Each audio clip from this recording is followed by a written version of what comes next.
운동선수 아니면 연예인, 특정 직업군에 있는 사람들은 사춘기라는 감정을 제대로 겪지 못하고 그냥 성인이 되어버린 케이스가 너무 많아요.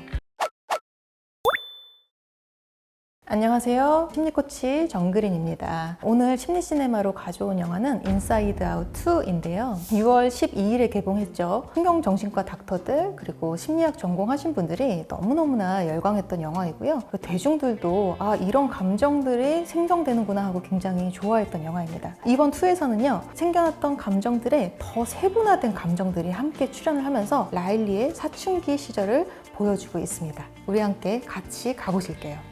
원래 감정인 기쁨, 슬픔, 버럭, 까칠, 소심 이 5가지 감정들의 더 세분화된 감정, 불안, 당황, 부러움, 따분 이 4가지 감정이 더 추가가 되고 있어요. 그리고 이 새로운 감정들이 생겨남과 동시에 또 신념 저장소라는 게 새롭게 등장을 하게 됩니다. 이 신념 저장소라는 게 굉장히 중요한 부분인데 신념 저장소에서 난 할 수 있어, 난 용감해, 난 좋은 사람이야 라는 신념 그리고 자신의 자아를 형성하게 되죠. 새로운 감정들이 생겨나면서 이제 본래 있던 감정들과 싸우게 되는데 라일리는 지금 집단화가 굉장히 중요한 시기예요. 우리가 굉장히 두려워하는 중2병이라고 얘기하는 그 사춘기, 이 사춘기 시절에 도래하게 되는데 이게 바로 집단화의 시작입니다. 이 집단화 시기에는요, 사회 공동체의 일원으로서 살아가기 위해서 본분, 도리, 사명 같은 것들을 이뤄내는 시기고요. 새로 등장한 감정들에 대해서는 굉장히 열등하게 표현이 될 수밖에 없어요. 불안이도 그렇고 당황이도 그렇고 부러움이라든지 따분함이라든지 제 기능을 제대로 하지 못하고 마구마구 튀어나가게 되죠. 근데 우리가 이 감정들도 적극적으로 많이 표현을 해봐야 됩니다. 부자연스럽게 튀어나가더라도 이 감정들을 점차 표현해 나가면서 나라는 사람이 누군지 그리고 나라는 표현을 어떻게 해야 되는 건지 내 감정을 어떻게 표출해야 되는지를 점차 배워나갈 수가 있어요.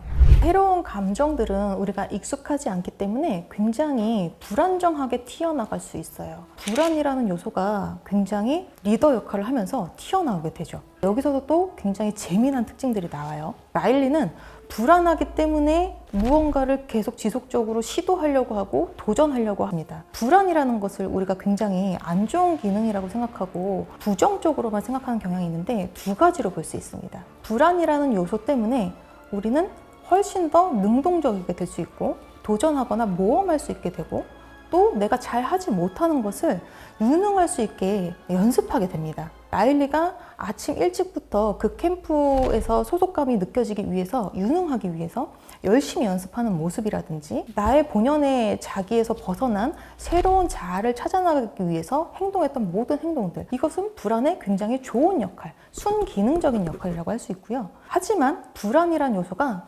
지나치게 커지게 되면 우리 마음은 흔들리게 되어 있어요. 굉장히 많이 흔들리는 이 불안은 결국 내 자신을 무너뜨리게 돼요. 그래서 우리가 불안을 다스릴 필요가 있는 겁니다. 적절히 순기능을 할 수 있게끔.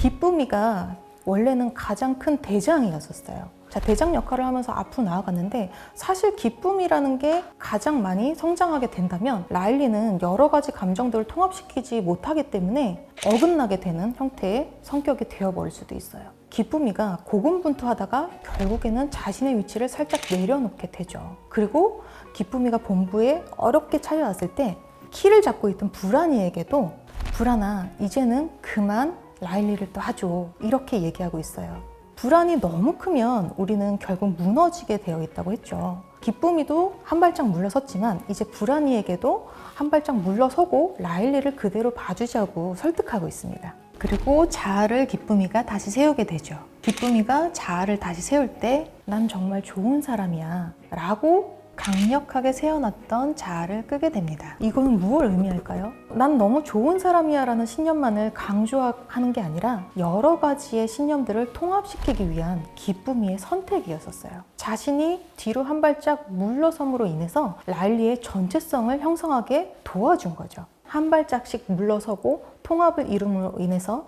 라일리는 결국엔 평화를 되찾게 됩니다. 내가 진짜 누구인지, 내가 어떤 자아를 갖고 살아가게 될지를 다시금 알게 되는 거죠. 내 내면의 감정을 자세히 들여다보고 나란 사람이 어떤 사람인지, 나의 자아의 모습은 어떻게 발현되고 있는지 잘 살펴보시길 바랄게요.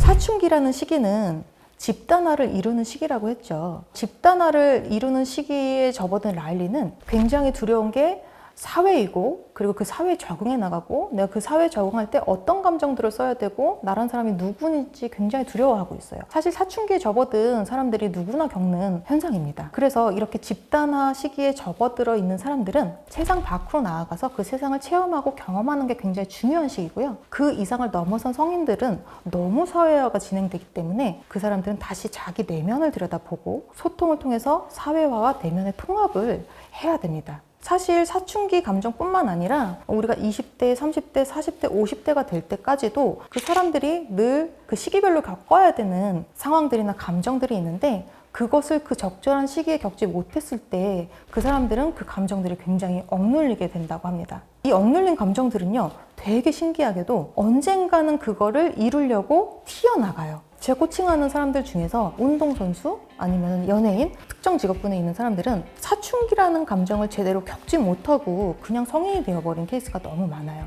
왜냐면 미리부터 사회에 너무 빨리 뛰어들었거든요. 집단 또래들하고 겪어야 되는 상황들이라든지 아니면 자신이 겪어야 되는 감정들을 겪지 못하고 사회화가 되어버리다 보니까 뒤늦게서 한 20대, 30대, 40대가 되어가지고 이 사춘기 현상이 나타나는 것들도 많이 지켜봅니다. 그러면 이 사람은 사춘기에 겪지 못했던 그 과정들, 그리고 그 감정들을 겪게끔 도와줘야 됩니다. 여러분들은 시기별로 내가 어떤 감정들을 느끼고 적절한 시기들을 잘 보내왔는지 한번 살펴보시면 좋을 것 같아요. 저에게도 그 감정 제어판이라는 게 있는데, 한번 이 9가지 감정에 대비해서 생각해 보니까 저는 기쁨하고 불안, 이 2가지 요소가 저를 가장 많이 움직이고 있더라고요.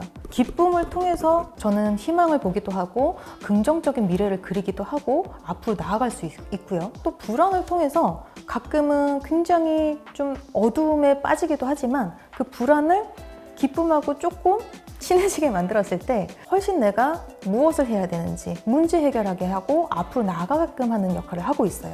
여러분들의 감정 제어판의 대장은 누구인지, 그리고 주변에 숨겨져 있거나 제 기능을 하지 않고 있는 감정들은 어떤 감정들인지 한번 살펴보시면 좋을 것 같습니다. 여러분들이 궁금해하시는 인물 분석이 있거나 이런 심리가 궁금하다고 하는 작품이 있으시면 댓글로 남겨주시길 바랍니다. 이 영상을 재밌게 보셨다면 구독과 좋아요, 알림 설정 부탁드리고요. 지금까지 심리시네마의 정그린이었습니다. 감사합니다.